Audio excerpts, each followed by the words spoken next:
तो आज हम बात करेंगे कि अगर कोई व्यक्ति बिजली चोरी करता है या उसके ऊपर बिजली चोरी करने के संबंध में उसके उसके ऊपर कोई कार्रवाई की जाती है, उसके ऊपर कोई एफआईआर दर्ज हो जाती है, तो इस तरह के मामलों को कैसे डील किया जाएगा? देखिए, सबसे पहले तो जो इलेक्ट्रिसिटी एक्ट है 2003 उसके अनुसार जो है सारी कार्रवाई चलती है और उसी के अनुसार आपको दंडित किया जाता है और जो भी जुर्माना इसके ऊपर है, वो आपके ऊपर लगाया जाता है। तो सारे सेक्शन को हम देखते हुए चलेंगे। दोस्तों, इसमें 3 सेक्शन ज़्यादा इम्पोर्टेंट हैं, उसी के बारे में आपसे आज चर्चा करूँगा। सेक्शन 135, 138 और 138 बी। इन 3 सेक्शन के ऊपर ही ज़्यादातर मामले दर्ज किए जाते हैं सामान्यतः बिजली चोरी के, और उसी के ऊपर मैं आज आपसे जो है डिटेल में चर्चा करूँगा। देखिए, जब आपके पास में बिजली का कनेक्शन लिया हुआ है और या फिर आपके पास में जो है मीटर का कनेक्शन है, तो उस स्थिति में अगर आप बिजली की चोरी करते हैं, अब बिजली की चोरी कैसे होती है?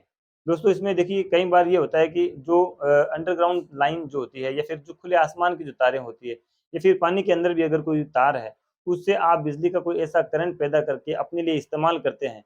ये जो सामान्य बिजली की रुकावट है, वहाँ पे जो है बाधा उत्पन्न करते हैं और उसको अपने लिए इस्तेमाल करते हैं, तो इस तरह की चोरी जो है बिजली चोरी के अंतर्गत आएगी। या फिर कई बार ऐसा देखने में आता है कि जो सामान्यतः बिल आता है, उसको कम करने के लिए लोग मीटर में कुछ ऐसी चीज़ें लगवाते हैं, कुछ ऐसी डिवाइस फिट करवा देते हैं, जिससे कि आपका बिल जो पहले 4-5 हज़ार रुपए आता था, वो बिल्कुल अब जो है 1000 या 500 रुपए तक का बिल आता है। तो इस तरह की हरकत भी बिजली चोरी के अंतर्गत आती है।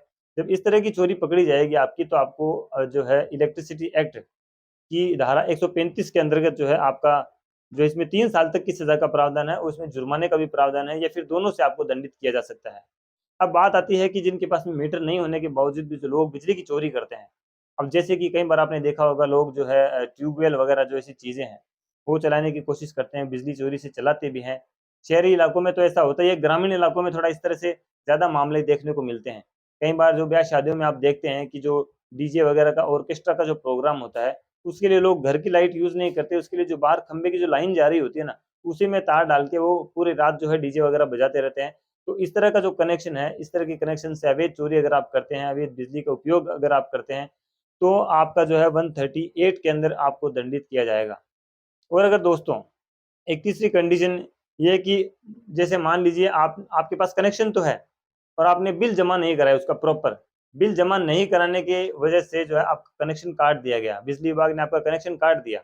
अब आपने क्या किया कि उनके उसके जो है बिजली विभाग की जो है जानकारी के बावजूद आपने जो है कनेक्शन में कुछ करके और आपने वापस कनेक्शन ले लिया है, किसी और लाइन से कनेक्शन ले लिया और आप वापस बिजली का उपयोग कर रहे हैं, बिना सूचना दिए हुए और अवैध तरीके से और चोरी करके आप अगर इस तरह से बिजली का वापस इस्तेमाल करते हैं बिना कनेक्शन लिए, तो फिर आपके ऊपर 138 बी का जो है ऑफेंस लगाया जाएगा। देखिए, ये तो हैं इस तरह की धाराएँ जिनमें कार्रवाई की जाती है।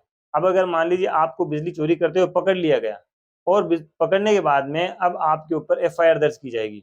एफआईआर दर्ज होने के बाद में दोस्तों, जो इसमें जो है आपको क्या करना है कि आपको सबसे पहले बिजली विभाग से एफआईआर की कॉपी लेनी है।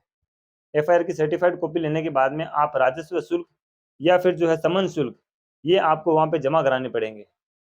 ये शुल्क वो हैं जो जो वहाँ पे आपकी एक लायबिलिटी बनती है कि जब इस तरह के मामले बिजली चोरी के दर्ज होते हैं, चूँकि आपने सरकार की बिजली को इस्तेमाल किया है, चोरी-वाड़े से आपने इस्तेमाल किया है, तो आपको उसका फ़ाइन तो भरना ही पड़ेगा।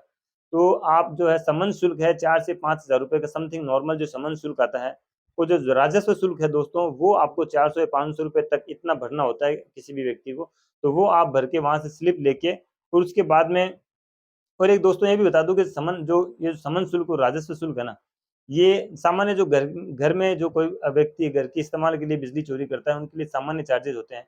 लेकिन अगर कोई व्यक्ति ट्यूबवेल का इस्तेमाल कर रहा है, ट्यूबवेल में उसने बहुत ज़्यादा बिजली कंज़्यूम की सरकार की, और अगर मान लो कोई फैक्ट्री है या कोई और बड़े जो हैं कारखाने इस बिजली से चलाए जाते हैं, बिजली चोरी वहाँ पर की जाती है, तो ये 20-25 हज़ार रुपए या लाख रुपए तक का जुर्माना भी बन सकता है समन शुल्क के द्वारा। तो इसमें ये होता है दोस्तों कि अगर जो समन शुल्क आपने जमा करा दिया, उसके बाद में आपको जो है कोर्ट में केस लड़ना है, आपको वहाँ पे एक वकील साहब को अपॉइंट करना है और वहाँ पे जो रेगुलर आपकी ज़मानत होती है, वो ज़मानत आपको वहाँ से करवानी पड़ेगी।